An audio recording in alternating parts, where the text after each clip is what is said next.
Breaking na breaking news po mga kababayan. Ako po, Net25 sumabog. Pinaluhod sa Anticlear, sinupalpal mga kababayan. Panoorin po natin. At talagang pinasaringan itong mga kawatan at mga buhaya. Lalong-lalo na yung nagpakulong kay Marcoleta, si De Junior. Talagang sinampal ng katotohanan ng programa ng Net25. Dito nasupalpal ang vlogger ng palasyo dahil sa pagiging budol. Mga tangalista, bobolista, nag-iyakan mga kababayan ko. Pakinggan po natin ang pasabog na ito na ikagugulat, ikakabigla ng mga buhaya. Subukan niyong pumunta sa bahay. Mga nagdadala ng ayuda ng 3 piles, 3 pansit canton at 3 itlog na pula. Isasampal ko sa mukha nyo. Yan ang sabi ng mga galit na kababayan natin na nalulunod sa baha para tayo mga preso na hindi makalaya-laya sa mga buhaya. Kaya sabi nila, paglaya ni Marcoleta, yari kayo. Hindi lahat ng pagkakataon ang maghahari ay kadiliman. Paglaya ni Marcoleta, lagot na kayo. Lalong-lalo na itong si Pinky. Naku, lagot ito paglaya ni Marcoleta. Ito na po ang pasabog ng Net25. Anticlear, humanda ka. Sampal ang aabutin mo dito. Ito na po ang sabi ng mga komento. Lubog pa rin sa tubig baha, Nelson. Meron pa rin eh. Oo, talaga naman. Dahil nga po sa... wala, hindi talaga natin may pipikit ang ating mga mata, Nelson eh. Ano, Totoo. Kasi dapat talaga ay lahat po tayo kumilos para maayos itong problemang ito. Dahil hindi po ito problema pang isang taon lang, pang isang araw, pang isang buwan. Kung hindi po ito natin sama-samang pagtutuunan ng pansin, hanggang apo na natin, problema na yung baha sa Pilipinas. Di ba? Totoo. Oo. Ang sabi nila, ano ba talaga ang ipinakikipaglaban ng mga taong nagagalit sa baha na yan? Matagal.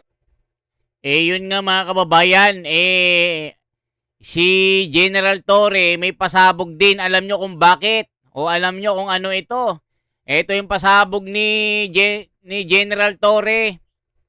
O yung mga buhaya humihiling pa ng karagdagang pondo. O tignan nyo po mga kababayan anong sabi ni General Torre. Tignan nyo po ha, nakakabwisit din itong taong ito eh. Ayan no. Torre humihingi ng payo sa publiko. O tignan nyo mga kababayan. Torre humihingi ng payo sa publiko. Makikinig daw siya. Mga kababayan, ano ang konkretong solusyon ninyo sa baha? Bobo! Nasa inyo ang pera.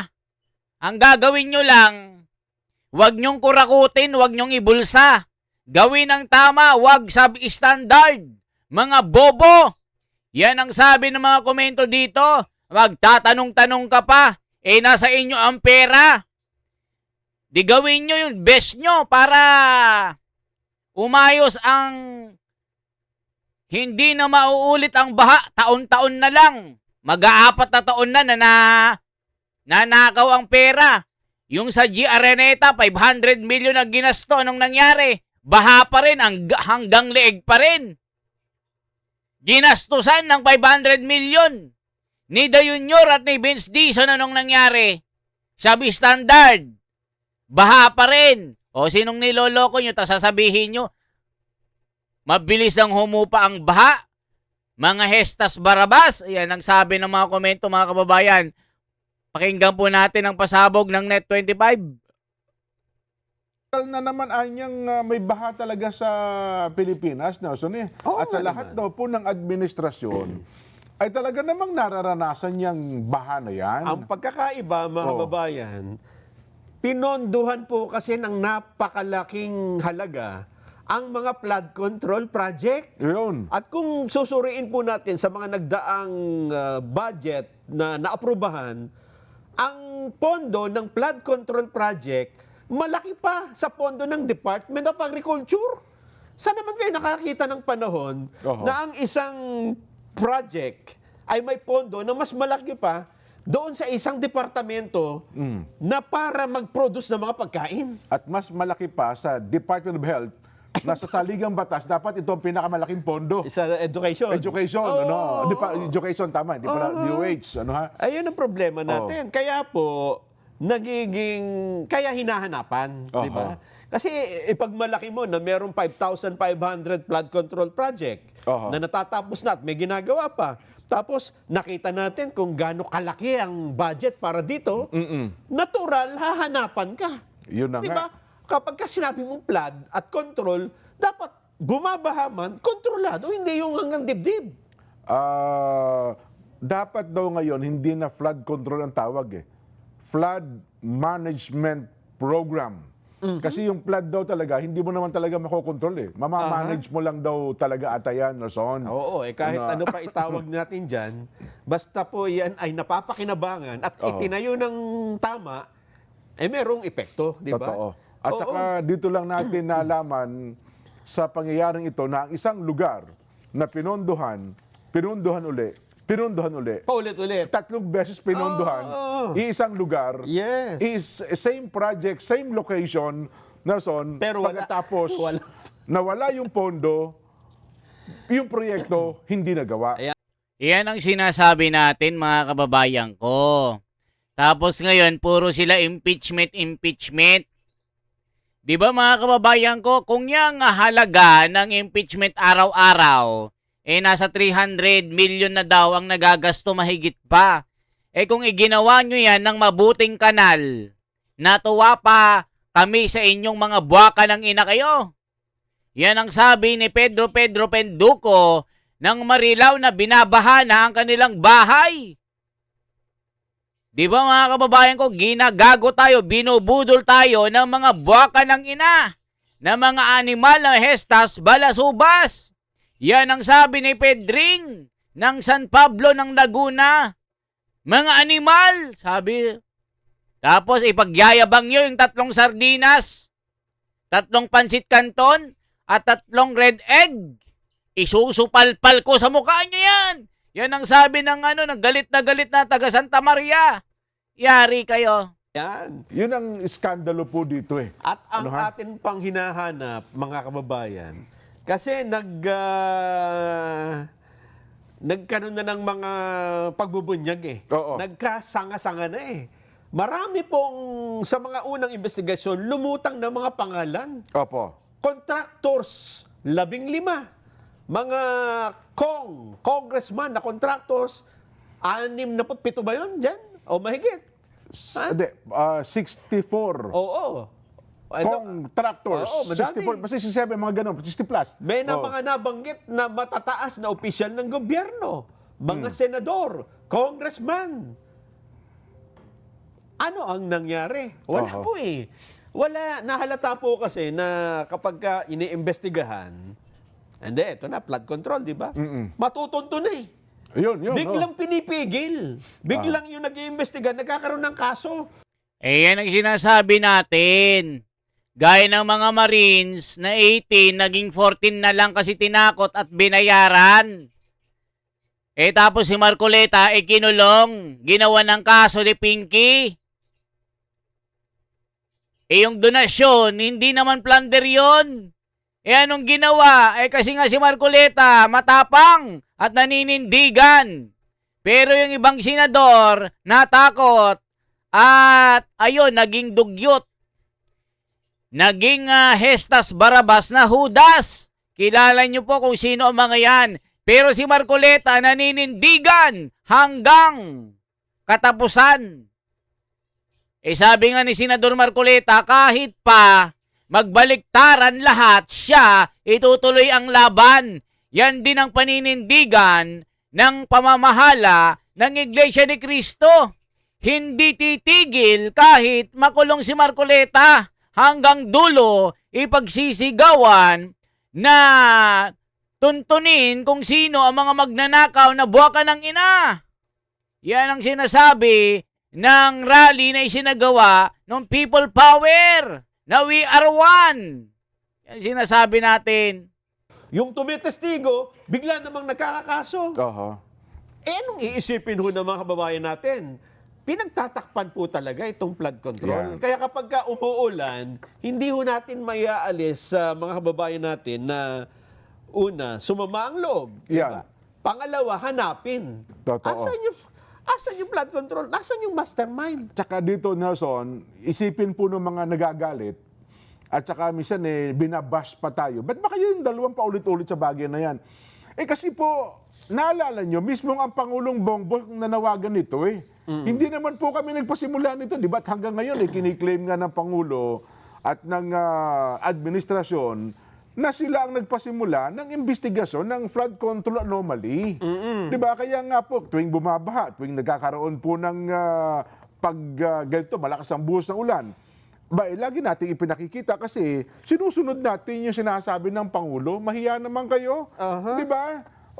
Ngayon, nung ipinakikita namin, tapos nagagalit kayo, para ma-push natin ang Pangulong Bongbong na ituloy-tuloy po itong bagay na ito, Nelson.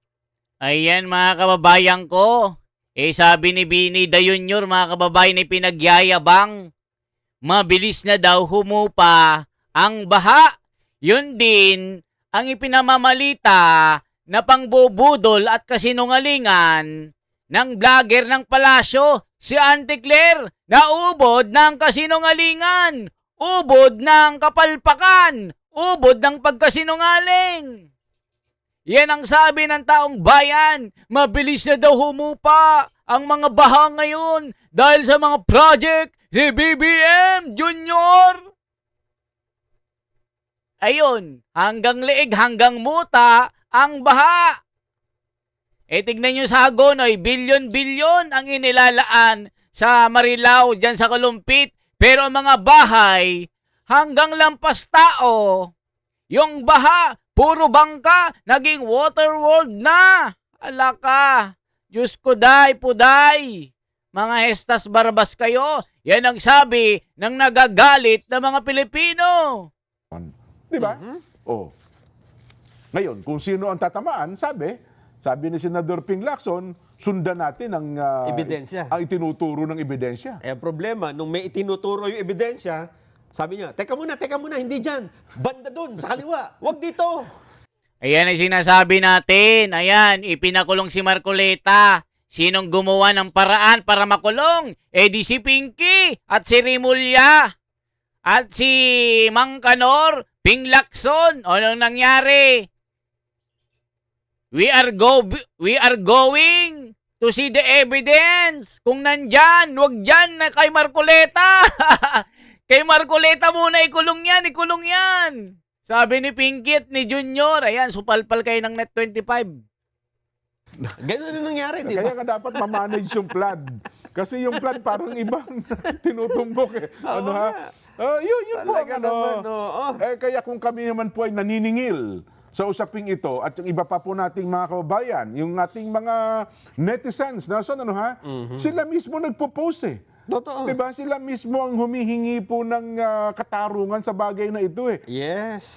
yun po ang sentimiento kasi yun po ang tinatak ninyo sa isip ng ating mga kababayan. Diba? Hindi naman tayo maghahanap dyan ng makita natin asan ba yung flood control? Ito po, maayos ang flood control.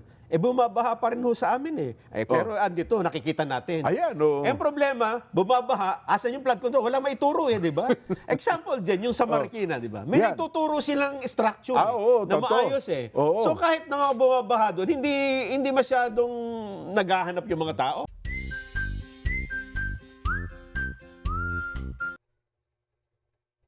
Ayan mga kababayan ko.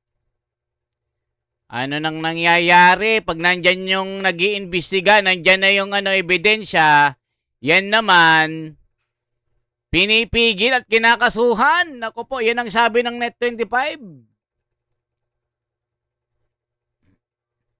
Naku po. Tayo di ba? Talagang kapag high tide, minsan nga kahit walang ulan, talagang may mga Babaha lugar na talaga. binabaha talaga tayo. Pero kung wala kang maituro, nasan yung mga ginawa ninyong flood control? Na pinunduhan nyo ng Wala tayong bilyon. makita. Dun ho talaga. Hindi ba? Tapos ang nakikita nila, may mga pera-perang diniliver. Tapos yung mga nag-deliver, tinuturo na kung kanino napunta, bigla niyong aawatin, di ba? Ayun. magkakaroon nga ho ng hindi magandang impresyon sa inyo. Sasama talaga ang loob ng mga taga-Kalumpit, Bulacan, mga Oo. taga-Hagonoy, mga taga-Malolos. At buong Pilipinas. Yan, buong Pilipinas. Katulad Opo. nito, Jen, no? Kahapon pinakita natin Metro Manila, Okay, di may ba? papakita ba ulit tayo? Ito, Yun sana, Oriental Mindoro. Nako! Nalubog sa baha ang Kagisikan Elementary School sa Calapan. Ba? Di ba pagka school dyan na yung evacuation center? Dapat. Hindi po pwede dahil baha din sa kanya eh. Ha? Sa pag-iikot ni Principal Evangeline Raimundo ng Bukayaw National High School, mataas rin ang baha sa barangay Bukayaw, Calapan City. Partikular sa entrance gate ng Bukayaw National High School. Entrance pa lang. Ha? Pasukan pa lang. Naku po. Binahana, Ba? Balik tayo sa Quezon City. Mahigit 4 na raang residente inilikas sa Sitio 1 at Astor Street, Barangay North Fairview. Tingnan mo yung baha dyan, no? Nako. Lagpas Bewang. Halos North Fairview, sino ang ano yan? Sino Quezon ang City yan. district representative dyan? Abot sa dibdib ang baha. Pinasok ang ilang bahay. Anong district ba yan? Di ba sa Quezon City, ang dati nung nagkalabasan, marami din mga flood control projects dito sa Quezon City? Oo. At ito, Jen, dahil sa pag-apaw ng Tulyahan River, hindi ba? Ang ibig sabihin nito, may ilog. Oo. Kung yung ilog may flood control, hindi aapaw yung tubig. Totoo. Kung umapaw man, hindi ganyan ka lala. Ay ba si ate, kita mo, mukhang yayamanin pero Wala nako, napalusong tuloy sa... Mahirap mayaman. Wala tayo sa baha. Ha? Totoo. Ayan dito mga kababayan, mapamahirap, mayaman, hindi sinasanto ng baha, mga kababayan ko. Pero iilan lang ang yumayaman. Iilan lang ang nakikinabang sa pera natin. Anong ginawa nila? Nagpapadagdag pa ng budget? Mga kababayan ko, eto may papakita ko sa inyo. Nagpapadagdag pa ng budget. Yung isang mambabatas, ayan nakikita nyo mga kababayan. Breaking news! Humirit pa talaga.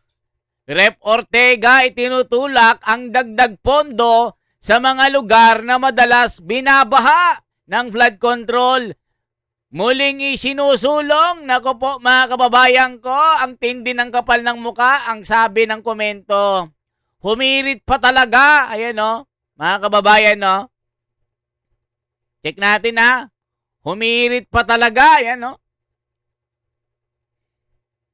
Ortega itinutulak ang dagdag pondo sa lugar na madalas binabaha. Flood control muling sinusulong. Iginiit ni House Deputy Speaker at La Union 1st District, Rep. Paulo Ortega, ang pangangailangan ng muling pondohan at ayusin ang mga flood control projects, lalo sa mga lugar na kabilang sa tinuturing na red at orange zone o mga lugar na mataas ang panganib sa pagbaha. Ayon kay Ortega, mahalaga huwag tuluyang ihinto ang mga proyekto laban sa baha, kundi tiyaking maayos ang kanilang pagpaplano, implementasyon at paggamit ng pondo. Halaka, padagdag pa daw ng pondo. Dagdag kulimbat. Mga kababayan ko, yun ang sinasabi natin. Kaya ang pasabog ng Net25, nakakakilabot. Ayan 80.23 meters daw kasing inabot ng Lamesa Dam. Lumampas sa spilling level. Ano bang district? 5th district ba yung Yung North Fairview? Hindi ko kabisado ang mga Kay, distrito dyan ano yan? Kay Kong PM ba yan? Kong PM Vargas? Kaya ngayon, 4th district. ang ginagawa namin dyan, kasama namin ang Kaed Pelayo, kami Nag-ikot kayo? Namahagi kayo ng Hindi pa nag-ayos kami ng mga nagre-rip pa kayo, nagre-rip pa. pamimigay namin Isama niyo po ako, yung pintuan ko. Baka mapaglano kahit mga 3 kilo bigas muna dyan. Pwede, sa Pulilan, Bulacan naman, dito, matindi Ayan, ng baha po, dito. yan. Gumuho po ang lupa. Ayan sa gilid ng ilog, sa barangay Paltaw, Pulilan, Bulacan. Bawasak talaga naman. Paano kung bahay mo yun? Malamang ninervyusin ka dyan. Siguro sasabihin ng iba, ba't kasi kayo dyan nagtayo ng bahay, di ba? Kasi wala, dati siguro may lupa. Di ba parang may pader sa kabin? Oo, naubos na naubos. Tinatayuan ba ng pader yan? Yan may tinatayuan, parang construction. Itatayo na nga eh. Ganon. Oo, naubos eh. May kinakain yung lupa, no? Kasama sa gumuho ang mga puno, pati na yung bahay mismo. Pulilan, Bulacan ito. Oo, Barangay Paltao. Naku po. Oh. Sa Botolan, Zambales naman, Yan. bumigay ang dike, ang dike. Dulot ng pagtaas ng tubig sa ilog sa Bukaw River, Botolan, Zambales. Pagka Parang- nasira ang dike, baha sa kabayanan. Totoo. Oo, lalagpas yung tubig eh. Ayan, may backhoe na, no? Sa Parañaque, balik tayo, yung maraming basurang dagat, dagat ng basura. Nagagalit na si Mayor Olivares dyan. Tingnan nga natin, wala. Kaninang umaga kasi ay Yan ba yung pinuntahan ni President kanina? sa Las Piñas. Las Piñas ba yun? Las Bagay, Piñas. magkadikit lang yung Las Piñas sa Paranaque. Oo. Oh. Parañaque. Grabe ang baha ngayon, no? Mga kababayan, no? Tignan yung Ay, Parañaque. siya na. Nagmisto Abay, lang, mga ano? Basura, yan, tinatang. Ayan, dagat ng basura, mga kababayan ko. Pero pag Davao, yan, nagpapapreskon si Auntie Claire at Vince Dizon. Pero dito, wala, tahimik. Sasabihin pa, mabilis, humupa ang baha dahil sa mga nilagay ni BBM, ni Dayunyor na malalaking tubo, parang sinlaki ng higanting tubo. Sabi ng mga komento, kayo kaya namin tubuin kayo. Mabwisit! Yun sabi ng mga komento. Ang ganda isa-isa. Ayun, talaga. Nako paano po, tayo lalagay sa dagat ng Hindi basura. commercial yan, ha? Totoo ba ito, Nelson? Totoong commercial. Ay, totoo. Totoong commercial. basura yan. Uh-huh. Ayan, dagat Ay, puro plastic, eh, no? Aha. Nakita ko dyan yung may pinakitang, para sa Australia yata yun eh. Oh. Na, di ba, yung mga tubig, may mga tubong nilalabasan yan, di ba? Yes, meron yan. Oh. Ang ginawa nila doon sa mga tubong malalaki, nilagyan nila ng trap ng basura. Yun pa yung pangharang. May totoo yan. Dito sa may San Juan River, ganun din ginagawa nila. Mukhang dito wala eh. Kasi dyan, napunta lahat. Kasi kung may ganun, madali lang makuha yung basura. Tapos may nakaabang na kagad doon sa na umaangat yun, kinukuha yung basura. Oo. Ay, pero ito, malamang tonelada ito, Nelson. Alam mo, sa pagkakataong yan, una, mali naman talaga magtapon ng basura sa ilog. Kung saan-saan, di ba? Kung saan-saan yan. Mali yan. Pero malaki din ang responsibilidad ng unahin na natin ng local government para ipatupad ang disiplina. Hindi Totoo, ba? sa garbage management yan. Oo, kasi kung walang ganon, ang mga tao naman, hindi yan by default maayos magtapon ng basura. Oo. At Ayan, mga kababayan ko, anong masasabi nyo dito? Sa mga pasabog na ito? Sasabihin nyo, kalimutan na lang ang flood control? At magbagong buhay na lang, kalimutan na lang ang nakaraan? Kasi pumapaldo na kayo? Kasi kinulong si Marcoleta? Pak! Kinigigil nyo kami? Yan lamang po mga kababayan at shoutout sa inyong lahat. Ma'am Mirna Aura, Ma'am Loki Isip ng England, Sir Gaspar Beltran at sa lahat ng mga kababayan natin sa buong mundo mga OFW. I-like at i-share na. Salamat po at yung page natin, i-subscribe nyo po at i-like nyo po at i-follow nyo. Salamat po.